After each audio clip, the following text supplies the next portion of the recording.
Hello all, welcome to iDream Career Path. This is Chiranjeevi, Competitive Exams Mentor. IIT Banaras నుంచి అయితే group B group C గాను notification వచ్చిందండి. ఈ వీడియోలో ఎవరెవరు అర్హులు, శాలరీ ఎంత, ఎంపిక విధానం ఎలా ఉంటుందనేది ఈ వీడియోలో పూర్తిగా చూద్దాం. సో ముందుగా మీకు నోటిఫికేషన్ వచ్చింది. ఐఐటి బనారస్ హిందూ యూనివర్సిటీ నుంచి అయితే మీకు నోటిఫికేషన్ వచ్చింది. దీనికి అప్లికేషన్ ఫామ్ అనేది మీకు ఆల్రెడీ 25th ఓపెన్ అయింది, ఆగస్ట్ 25th ఓపెన్ అయింది. మీకు సెప్టెంబర్ 24th అయితే లాస్ట్ డేట్ అప్లికేషన్ అప్లై చేసుకోవడానికి. సో ఇది సింపుల్గా చూసుకున్నట్లయితే. సో పోస్టుల విషయానికి వస్తే జూనియర్ సూపరింటెండెంట్ ఇది గ్రూప్ బి పోస్టు. సో ఇందులో మీకు 21 వేకెన్సీస్ అయితే ఉన్నాయి. ఈ 21 వేకెన్సీస్లో అన్రిజర్వ్డ్ అభ్యర్థులకు 10, ఓబీసీ అభ్యర్థులకు 5, ఎస్సీ అభ్యర్థులకు 3, ఎస్టీ 1, ఈడబ్ల్యూఎస్ 2 అయితే ఉన్నాయి. ఇక ఈ పోస్ట్కి age limit, upper age limit వచ్చేసరికి 35 years. ఇది superintendent of junior superintendent post సంబంధించి. నెక్స్ట్ టెక్నికల్ క్యాడర్లో జూనియర్ టెక్నీషియన్, అదేవిధంగా junior technician group 2, junior technician group 3, group 4, group 5 ఇవన్నీ జూనియర్ టెక్నీషియన్. ఇది మొత్తం 3 వేకెన్సీ. ఇందులో మొత్తం మీకు వేకెన్సీస్ 4, 11, 3, 4 వేకెన్సీస్ అయితే మీకు అందుబాటులో ఉన్నాయి. దీనికి అప్పర్ ఏజ్ లిమిట్ వచ్చేసరికి 27 years. ఇది గ్రూప్ సి పోస్ట్ అనమాట. నెక్స్ట్ లైబ్రరీ క్యాడర్లో మీకు assistant engineer, junior engineer, junior translation officer సంబంధించి వేకెన్సీస్ 2, 3, 1 అయితే మీకు ఉన్నాయి. ఇవి 3 కూడా గ్రూప్ బి లెవెల్ పోస్టులు అనమాట. సో దీనికి assistant engineering age limit, upper age limit 40 years, junior ఇంజనీర్కి అయితే 35 years, ఇక జూనియర్ ట్రాన్స్లేషన్ ఆఫీసర్కి అయితే 35 years the upper age limit. So ఇప్పుడు జూనియర్ సూపరింటెండెంట్ పోస్టులకి మొత్తం 21 వేకెన్సీస్ ఉన్నాయి కదండి. దీనికి మినిమం బ్యాచిలర్ డిగ్రీ మీరు చేసి ఉండాలి. 55 మార్క్స్ మీకు వచ్చి ఉండాలన్నమాట.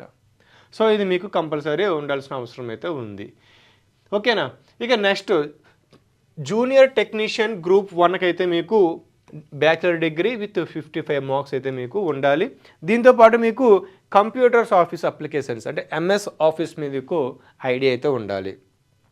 సో మీకు ఇందులో కెమిస్ట్రీ అండ్ ఫిజిక్స్ సంబంధించి మీకు అయితే ఐడియా అయితే ఉండాలన్నమాట.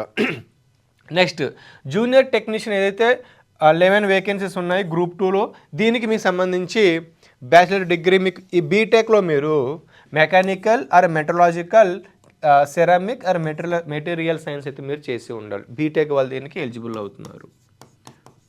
సో దీనికైతే బీఎస్సీ వాళ్ళైతే దీనికి ఎలిజిబుల్ అవుతున్నారు. దీనికి కూడా నార్మల్ డిగ్రీ వాళ్ళు బీఎస్సీ వాళ్ళు దీనికి ఎలిజిబుల్ అవుతున్నారు. సో ఇది desirable qualifications. Next junior technician group 3కి అయితే same bachelor degree in engineering, electrical and electronic వాళ్ళకి 3 వేకెన్సీస్ ఉన్నాయి. ఇక నెక్స్ట్ జూనియర్ టెక్నీషియన్ గ్రూప్ 4 సంబంధించి 4 వేకెన్సీస్ ఉన్నాయి. దీనికి బీటెక్ వాళ్ళు architecture, civil, planning, design, mining వాళ్ళు అయితే దీనికి ఎలిజిబిలిటీ అయితే ఉంది అనమాట. ఆర్ఎల్స్ ఇక్కడ మీకు డిప్లొమా కూడా ఈవెన్ జూనియర్ టెక్నీషియన్ గ్రూప్ 3కి అదేవిధంగా గ్రూప్ 4కి కానీ మీకు డిప్లొమా ఉన్న సరిపోతుంది. డిప్లొమా అయినా సరే మీరు చేసి ఉంటే మీకు క్వాలిఫై అయితే అవుతారనమాట. జూనియర్ లైబ్రరీ అసిస్టెంట్కి అయితే అదేవిధంగా అసిస్టెంట్ ఇంజనీర్కి చూసుకున్నట్లయితే దీనికి bachelor degree in library and information సైన్స్లో మీకు 55% మీరు ఎవరైతే లైబ్రరీ సైన్స్ చేస్తుంటారో డిగ్రీలో వాళ్ళు దీనికి ఎలిజిబుల్ అవుతారు. సో 2 వేకెన్సీస్ అయితే ఉన్నాయి. ఇక దీనికి అసిస్టెంట్ ఇంజనీరింగ్ అయితే మీరు డిప్లొమా లేదంటే బీటెక్లో మీరు సివిల్, ఎలక్ట్రికల్ ఇంజనీరింగ్ చేసి ఉండాలి. ఇక లాస్ట్గా జూనియర్ ఇంజనీరింగ్ అయితే బీఈ ఆర్ బీటెక్ వాళ్ళు చేసి ఉండాలి, లేదా డిప్లొమాలో మీరు సివిల్లో కానీ మీరు మినిమం చేసి ఉండాలి. అదే జూనియర్ ట్రాన్స్లేషన్ ఆఫీసర్కి అయితే డిగ్రీలో హిందీలో మీకు ఎక్స్పీరియన్స్ అయితే ఉండాలన్నమాట. సో ఇది 1 వేకెన్సీ ఉంది.